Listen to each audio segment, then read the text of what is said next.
예, 신율의 뉴스 정면 승부 4부 순서 시작합니다. 제가 항상 드리는 말씀이지만 유튜브 들어가셔서 YTN 라디오 구독해 주시고요. 신율의 뉴스 정면 승부 좋아요와 댓글 부탁드리겠습니다. 자, 오늘 4부 정면 인터뷰에서는요.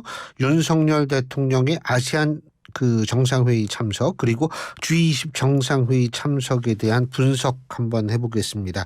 국립외교원 아세안 인도연구센터의 최원기 교수 전화 연결합니다. 안녕하세요.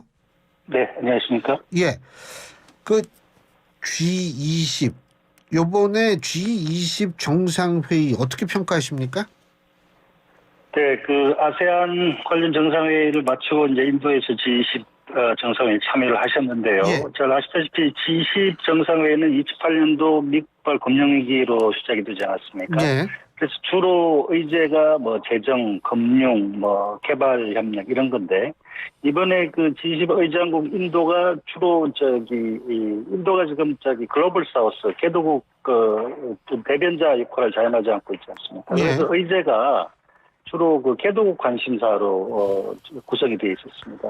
이 의제의 공식 타이틀은 하나의 지구, 하나의 가족, 하나의 미래 이런 건데 기후변화, 개발금융, 지속가능 성장 이런 걸 통해 가지고 예. 개발 격차 해소, 개도국 지원 이런 건데 이런 거 관련해서 대통령께서 녹색 기후기금 그 본부가 우리 송도에 있죠. 거기에 향후 3억 불 기여. 그 다음에 우크라이나와 관련해서는 무상 3억, 그 다음에 장기 저리성 차관 20억.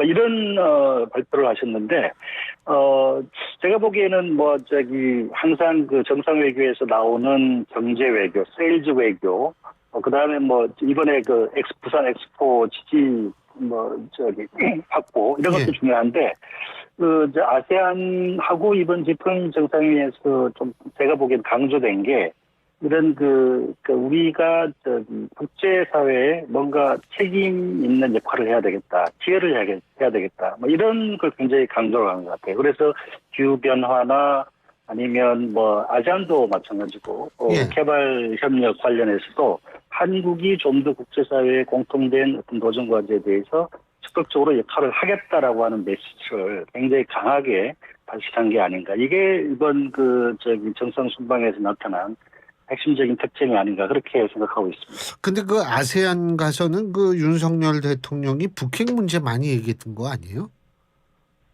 이제 그건 당연히 그럴 수밖에 없는 거죠. 예. 왜냐하면 아세안 회의가 여러 가지가 있는데 예. 첫날에 보면 한아세안 정상회의, 그 다음에 아세안 플러스 3, 그러니까 아세안 플러스 한중일 정상회의, 그 다음에 동아시아 정상회의라 그래가지고 전체 아세안 10개 국가 플러스 여외 국가 8개, 18개 국가가 이제 참여하는 회의인데 특히 동아시아 정상회의에서 이제 북한 관련한 걸 강조를 하셨는데 왜냐하면 동아시아 정상회의는 미국 러시아 푸틴 안 왔지만은 주요국들이 모여가지고 영내 안보, 정치 외교 안보 이슈를 다루는 거거든요. 거기서 주요 의제가 우크라이나 전쟁, 북한, 남중국해 이런 거였단 말이죠. 예. 그래서 이제 그런 관점에서 지난 캠프 데이비드 한미일 정상회의에서도 강조가 됐는데 이게 현 정부가 강조하는 인도 태평양 전략의 기조가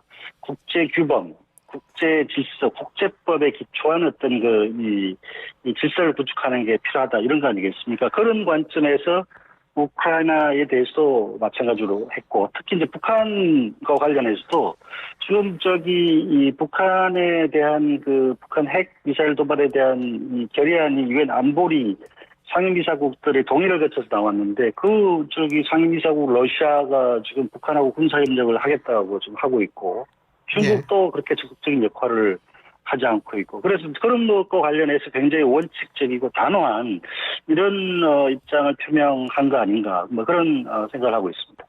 지금 군사협력 러시아하고 말씀하셨는데 지금 김정은이가 지금 나오는 걸 보면은 기차 타고서 러시아 쪽으로 가고 있는 모양이에요. 그죠? 예, 이미 출발을 했다고 지금 그죠? 언론 보도가 있네요. 예. 그러면은 교수님께서 보실 때에는 그 이번에 가서 공개적으로 아마 그 군사 협력을 무기 뭐 주고받고 하는 건 공개적인 차원에서 얘기하기 좀 힘들잖아요. 그죠? 그렇죠. 무슨 뭐 발표를 하거나 그렇지는 않겠죠. 근데 그렇죠. 뭐 정상회담을 하면 발표하는 내용들이 있고 그다음에 발표하지 않는 내용들이 있지 않겠습니까? 근데 우리가 제일 좀 신경 써야 될 게 만일 그 한반도 유사시에 있어서의 러시아의 자동 개입 조항 이 부분 아니겠어요? 글쎄요. 그 구체적으로 협의 내용이 어디까지 갈지 모르겠는데 예. 일단 지금 가장 우려가 되는 거는 지금 러시아 같은 경우는 지금 거의 뭐 외교적으로도 그렇고 사면초가 아니겠습니까? 예. 우크라이나 전쟁 때문에 지금 국제적으로 고립이 돼 있고 왕따고 예. 그다음에 러시아 전쟁이 우크라이나 전쟁이 지금 소모전이 되면서 지금 뭐 탄약이라든지 포탄 같은 게 지금 부족하니까 예. 그 결국은 북한에게까지 지금 손을 벌려가지고 예. 북한이 비축한 걸 지금 사이즈 규격이 맞으니까 이제 쓰겠다는 건데 제가 보기에는 지금 가장 우려스러운 거는 그 반대급부로 러시아가 북한에 제공을 할 수 있는 게 뭐냐 뭐 지금 말씀하신 그런 포괄적인 그런 뭐 어떤 그 자동 개입 내지는 뭐 유사시에 도와주겠다라고 하는 군사적으로 이런 것도 이제 우려 사항이지만 뭐 언론에 보도된 대로 이제 북한이 ICBM 계속 발사하지만 지금 최종 단계에서 지금 재질 기술 확보 못하고 있고 예. 그래서 북한이 아쉬운 기술이나 핵 추진 잠수함 뭐 그런 얘기도 나오는데 그런 관점에서 어떻게든 간에 북한이 필요로 하는 뭐 이런 걸 주지 않겠습니까? 그래야지 이제 거래가 성사되는 거니까 예. 그런 부분이 상당히 우려스러운 거죠. 근데 만에 하나 그게 96년인가 아마 그 조항이 삭제되지 않았습니까? 그 자동 개입 조항이요? 제가 몇 년도인지 정확하게 그 기억이 안 부분은 나는데 예, 저도 그런데 모르겠는데. 중요한 건 예. 하여간 있었다가 없어진 거 아니에요? 근데 이게 예. 만에 하나 다시 부활하게 된다면 실제적으로 우리 정부의 입장에서 볼 때에는 상당히 지금 러시아와의 어떤 그런 관계를 비롯해 가지고 굉장히 좀 이 한반도 전반에 관한 상황을 재인식해야 되는 거 아닌가 이런 생각이 들거든요. 그러니까 지금 과거와는 완전히 그 한반도 동북아 정세 자체가 지금 달라진 거고 사실은 뭐 잘 아시다시피 지난 한 2년 동안 북한이 뭐 거의 뭐 한 달에 한 5번 이상씩 단거리, 중거리 ICBM 발사하지 예. 않았습니까? 그런데 이게 유엔 안보리에서 추가 제재 결의를 하려고 해도 러시아하고 중국이 반대를 하니까. 예. 그러니까 기존의 시스템 자체가 지금 작동을 안 하는 것이고 그렇기 때문에 우리 입장에서는 일본, 미국과 미국의 캠프 데이비드 선에서도 나왔습니다만 북한에 대한 확장 억제를 실질적으로 강화를 하고 그 다음에 아세안이나 인도에서도 대통령께서 강조를 하셨는데 이게 결국은 이 국제법 위반이다라고 하는 거. 그러니까 보편적으로 적용되는 국제사회에서 적용되는 원칙의 심각한 위반이고 그리고 이게 단순히 한국에게만 어떤 위협을 가하는 것이 아니고 동북아, 동아시아 글로벌 차원에서 그런 차원에서 그 국제적인 공조가 필요하고 단순히 한국만의 문제가 아니고 예. 그런 관점에서 좀 대응을 한 게 아닌가, 강조를 한 게 아닌가 그런 생각을 하고 있습니다. 그런데 어쨌든 그리고 이제 우리가 또 눈여겨봐야 될 게 중국인데 이번에 그 아세안 가서 예를 들면 우리가 중국하고 여러 가지 관계가 많잖아요. 그러니까 네. 뭐 히토리움 문제도 그렇고 그렇지 않습니까? 근데 아세안에서 베트남 같은 국가는 히토류 같은 거 많이 생산해낸다며요. 베트남은 히토류 매장량은 많은데, 예. 이제 문제는 그거를 채굴 해서, 프로세싱을 해야 되는데, 그거 관련한 기술이나 인프라가 부족한 걸로 지금 알고 있습니다. 우리가 도와주면 되겠네. 그렇죠. 예, 그런 차원에서 이제 베트남은 히토류 외에도 여러 가지 지금 동남아에서 제일 경제 관계가 좋은 게 이제 베트남이고, 예. 이번에 필리핀하고도 FTA도 했고, 인도네시아하고도 여러 가지 MOU를 했는데, 그런 핵심 광물 관련해서도 지금 MOU도 하고, 이 유사시에 이제 공급망, 특히 이제 우리가 중국에 대한 의존도가 높으니까 이거를 좀 다변화시킬 필요가 있지 않습니까? 분사를 시킬 필요가 있으니까. 예. 그러니까 이제 이 여러 가지 다차원적인 그런 면이 있는 거죠. 예, 협력 강화하는 게. 근데 그 다변화 말씀하셨는데 어쨌든 그래도 아직까지 중국이 또 우리가 한 20%가 넘지 않습니까? 그렇기 때문에 예, 이 중국도 우리로서는 무시할 수가 없는데 이번에 그 리창 총리하고 회담을 했지 않습니까? 예, 윤석열 예, 대통령이 그 예, 예. 회담을 일단 어떤 의미 부여가 가능하다고 보십니까?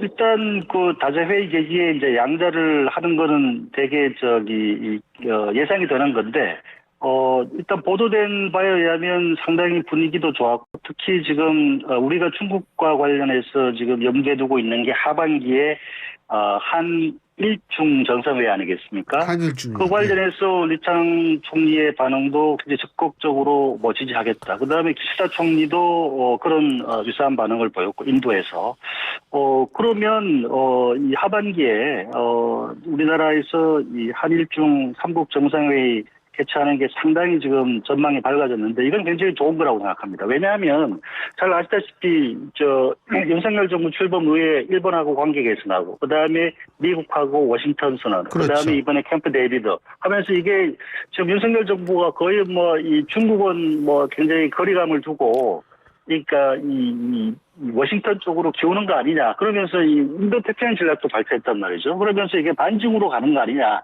이런 오해가 있었는데 제가 보기에는 그거 진짜 오해거든요. 왜냐하면 방금 말씀하셨다시피 지금 뭐 중국의 무역에서 중국 비중이 많이 줄었지만 그래도 한 20%가 넘고 그다음에 지정학적으로 그렇고 군사적으로 그렇고 제가 보기에는 한국은 지금 상태에서는 반중을 하거나 중국을 배척할 수 있는 입장이 아니고 그런 관점에서 봤을 때 이 한미일 협력 같은 경우는 이제 우리는 북한인 거죠. 예, 북한에 대한 어떤 억제력을 강하고 제가 보기에는 이 하반기에 우리 정부가 한일중 정상회의를 개최하는 것도 지난 5월달에 그 태평양 도서국 정상회의 개최하지 않았습니까? 그것처럼 이게 이제 지금 우리 현 정부가 강조하고 있는 인태 전략의 기조 아니겠습니까? 이게 뭐냐면 지역 국가들과의 협력을 강화를 해서 한국의 지역적 역할과 관여를 강화한다라고 하는 그런 관점에서 보면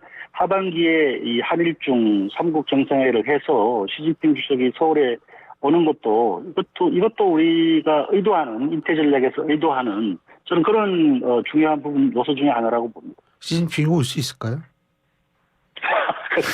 오늘 아까 전에 그 조태영 실장 인터뷰 보니까 굉장히 낙관적으로 말씀하셨던데요. 아, 그래요? 아, 그렇게 예. 되면 좋죠. 근데 지금 교수님께서 한일중이라고 계속 말씀하셨거든요. 근데 네. 제가 여쭤보고 싶은 게 다르고 다르다는 그 우리나라 속담 있잖아요. 그죠? 예, 예. 근데 옛날엔 한중일이었다가 요새 한일중으로 바뀌었어요. 의미가 뭘까요? 글쎄요, 그건 뭐 여러 가지로 해석할 수가 있는데, 먼저 조금 기계적으로 해석을 하면 이게 의장국 순서대로 가지 않습니까?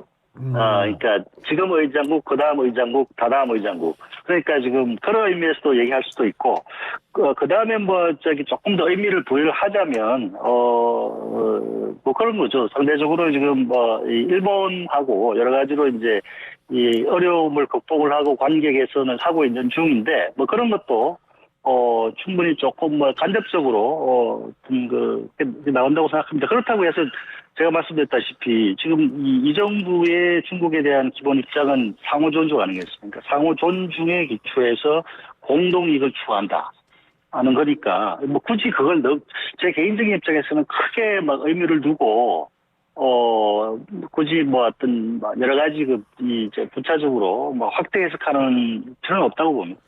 그리고요. 또 한 가지는 중국이 우리한테 중요하지 않다는 거는 굉장히 중요하죠.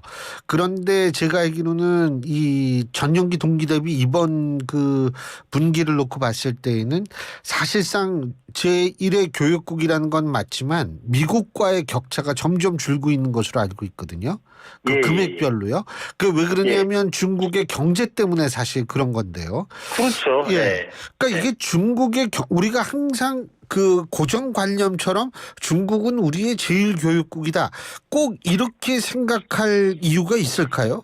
이게 상황에 따라 바뀌는 거 아니에요? 예. 예, 맞습니다. 그러니까 그게 이제 그 전반적인 좀 중장기적인 추세를 놓고 봐야 되는데 지금 뭐 아시다시피 지금 중국의 고도 성장은 이미 끝났다는 거 아닙니까? 예. 이제 그렇게 그렇고 그 다음에 지금 한중간의 무역액이 줄어들고 그 다음에 뭐 여러 가지 우리 적자도 지금 뭐 계속되고 있는데 이게 우리 때문에 그렇게 된 것보다는 싱하이밍 대사가 뭐 그랬잖아요. 한국이 디커플링 해가지고 그렇게 된 거 아니에요. 오히려 제가 보기에는 그것보다는 중국의 시장 내 자체적인 지금 변화 있지 않습니까? 예. 그것 때문에 된 측면이 많고 오히려 이 정부가 뭐 어떻게 인위적으로 지금 무역이라든지 투자는 민간 기업들이 다 하는 거 아니겠습니까? 그렇죠. 지금 베트남이 우리의 지금 제1의 결국이 된 거는 정부가 뭐 삼성을 떼밀어 가지고 그쪽으로 보낸 게 아니고 삼성이 알아서 거기 가서 반도체 공장을 들어가지고 그렇게 된 거거든요. 그렇죠. 그런 관점에서 봤을 때 중국 시장이 더 기업들이 보기에 민간 기업들이 보기에 더 매력적인 투자처고 뭐 더 거래할 수 있는 그런 이 상업적인 관점에서 이득을 낼 수 있으면 당연히 저는 계속해서 그거는 중국 포션은 더 커질 수 있다고 봅니다. 예. 알겠습니다. 예, 오늘 말씀 여기까지 듣겠습니다. 고맙습니다. 네, 감사합니다. 예, 지금까지 국립외교원 아세안 인도연구센터의 최원기 교수였습니다.